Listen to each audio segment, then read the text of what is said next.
What is up, leaders? Before we get started today, two things to point out. Notice the mic. Notice the new Zoom background. Both are beautiful and wonderful and neat. All right, today's first question comes from Mac. Mac asks, what are your tips on managing people remotely? Short and to the point, I like it.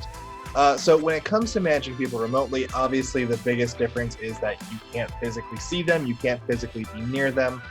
You have to rely a lot more on trust when it comes to overseeing your team members than you would if you were, working in the same office with them.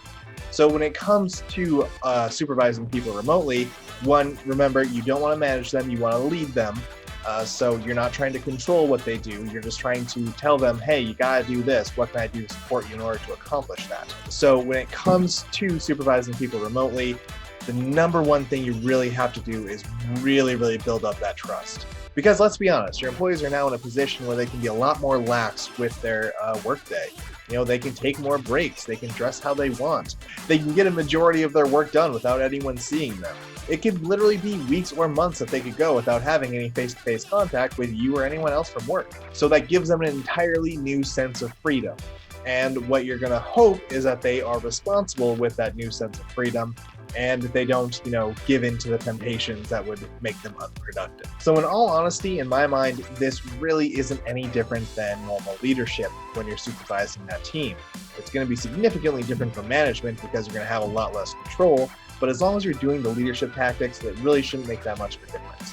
So when it comes to building trust, again, you're basically just letting them know, hey, this week I need you to get A, B, and C done. Do you feel like you have everything you need to accomplish that? Do you feel like I can support you in any way to make sure that happens? If you have any questions or if you have any issues pop up, do you understand that you can connect with me and I can help you problem solve it before, we hit the end of the deadline? It's making it very clear what the expectations are and then making it very clear that you are there to support them 100% to arriving at those expectations.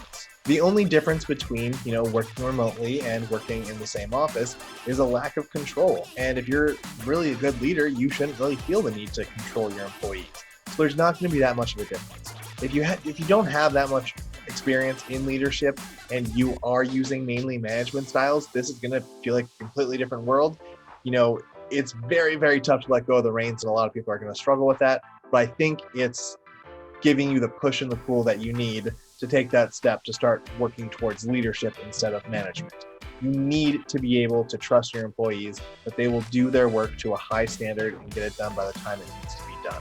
And this situation really doesn't give you that much of a choice. You can't go over to someone's house and, demand to see their progress. So remember, Mac, you are there to support, not manage.